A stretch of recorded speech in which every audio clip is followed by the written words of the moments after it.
नमस्कार। कहते हैं राजनीति संभावनाओं का वो मैदान है जहां पर कुछ भी संभव हो सकता है। ग्वालियर अंचल की राजनीति में एक बार फिर से वही हलचल देखने को मिली है। ग्वालियर अंचल के शिवपुरी में हरिवल्लभ शुक्ला ने बीजेपी की सदस्यता फिर से ग्रहण कर ली है। अगर हम हरिवल्लभ शुक्ला की बात करें तो जिनका राजनीतिक इतिहास हमेशा से सिंधिया परिवार के साथ राइवलरी के रूप में जाना जाता रहा है, लेकिन अब उन्होंने भी ज्योतिरादित्य सिंधिया और मोहन यादव के समक्ष बीजेपी की सदस्यता है वह ग्रहण कर ली है और बताया है कि राम मंदिर की वजह से वह भाजपा में जा रहे हैं।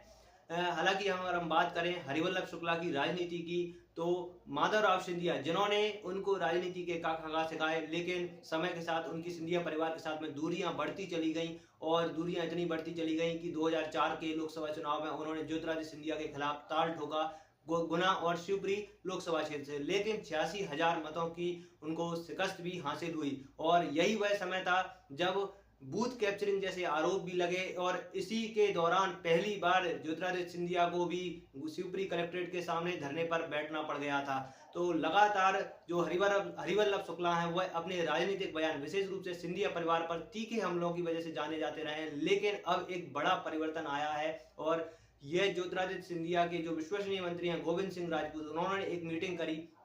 जिसके बाद में हरिवल्लभ शुक्ला और उनके बेटे आलोक शुक्ला जो कि शिवपुरी की राजनीति में विशेष रूप से पौरी क्षेत्र की राजनीति में अपना प्रभाव रखते हैं, उन्होंने बीजेपी की सदस्यता ग्रहण कर ली है। कहीं ना कहीं एक डोमिनो इफेक्ट चल रहा है जिसका प्रभाव साइकोलॉजिकल रूप से कांग्रेस पर बीजेपी बनाने में कामयाब हो रही है, क्योंकि एक के बाद एक नेता हैं जो कि बीजेपी की सदस्यता ग्रहण करते जा रहे हैं, कांग्रेस को छोड़ते जा रहे हैं और एक मनोवैज्ञानिक प्रभाव है, मनोवैज्ञानिक दबाव बनाने में बीजेपी निश्चित रूप से सफल इस रूप में हो रही है। हालांकि यह तो चुनाव परिणाम ही बताएंगे कि कितनी सफलता किस पार्टी के हाथ में लगती है, लेकिन फिलहाल अगर हम बात करें तो हरिवल्लभ शुक्ला का प्रभाव क्षेत्र पौरी और शिवपुरी क्षेत्र में है और उनके जाने से कितना प्रभाव पड़ेगा यह देखना खासी दिलचस्प होगा, क्योंकि पौरी विधानसभा की अगर हम बात करें, पौरी बैराड़ का जो क्षेत्र है वह ग्वालियर लोकसभा में आता है जहां से प्रवीण पाठक दावेदार हैं और हरिवल्लभ शुक्ला की छवि एक ब्राह्मण नेता के रूप में भी जानी जाती रही है। तो कहीं ना कहीं इसका फायदा भारत सिंह कुशवाहा को भी मिल सकता है। तो फिलहाल और भी जो भी न्यूज अपडेट्स हमारे सामने आएंगे हम आपको देने की कोशिश करेंगे। बने रहे हमारे साथ। धन्यवाद।